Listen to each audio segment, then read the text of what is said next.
Hey, welcome to the Pharmacy Residency Podcast, a member of the Pharmacy Podcast Network.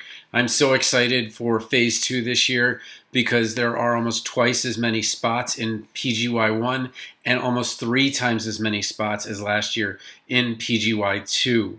So really great chance at getting into the match. If you were a PGY1 applicant, the number of people that even just considered the match, entered or enrolled in the match went from 7,500 all the way down to 6,385.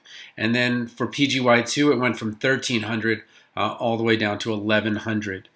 So when you talk about the number of people who were actually participating in the match, that went down as well. So only 5,100 were in the match for PGY1, even less than 1,000 this year for PGY2.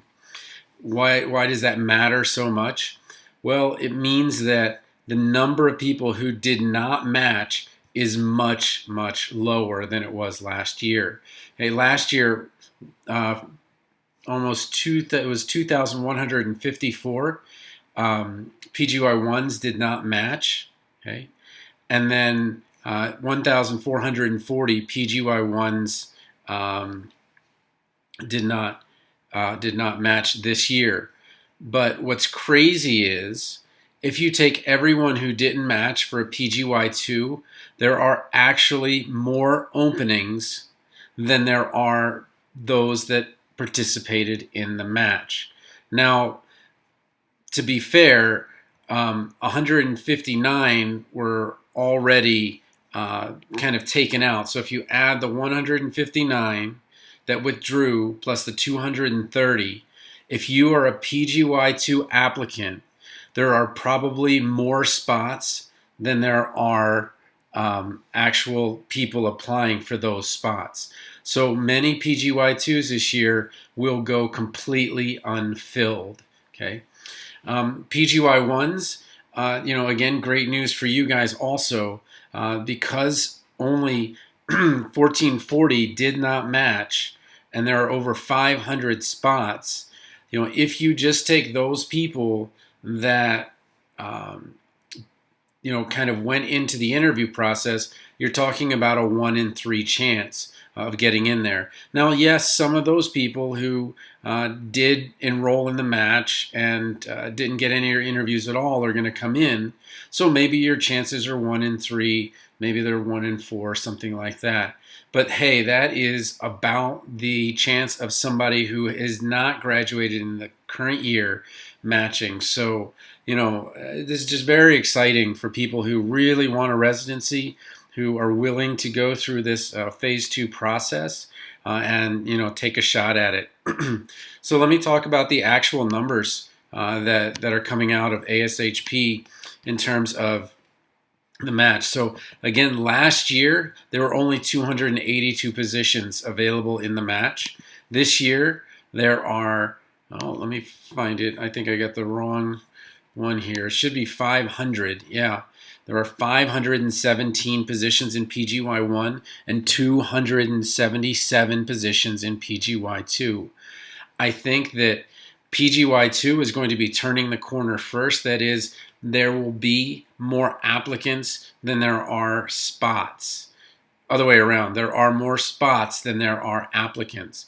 And as pharmacy school enrollment continues to nosedive, it's going down another 10% of applicants this year. It's going to be possible for basically everyone that wants a residency to get one. And that's great that we're going to be, there with the med students are. So instead of, celebrating, yay, I got a match, but 30% didn't, we're going to be in a much better position where maybe close to 72, 73% of people this year will match. And that number hopefully will continue to go up. Again, the number of spaces went up 150, and the number of people applying just took a huge dive. 1,100 out of that number, I want to say, is almost 15%. If I remember right, yeah, almost 16% lower in terms of people going for residency this year than last year. So that's great news for you guys in phase 2. So what are my tips and tricks, if you want to call it that? Number one You can start right now. As soon as you see that somebody is open in phase two, contact them and start applying and just say, hey, you can just say, hey, I'm interested in your program. This is a little bit about me. I've attached my CV. Am I someone that you would consider?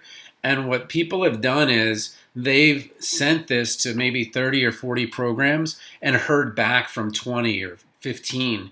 And what that does is it's a really quick way to start seeing, like, okay, where should I be applying? And then if you're on the residency side, it's not like last year. You're not going to get near the number of applicants that you got for phase two, and certainly quality applicants. So really, having somebody, whether it is the RPD or somebody kind of manning that, I guess the email, if you made it an individual address or program address, to make sure that you're getting back to those applicants quickly. They're scared. I know that you guys aren't scared, but really, if you want to get the best applicant, it's going to be all about how quickly does your site communicate back with them.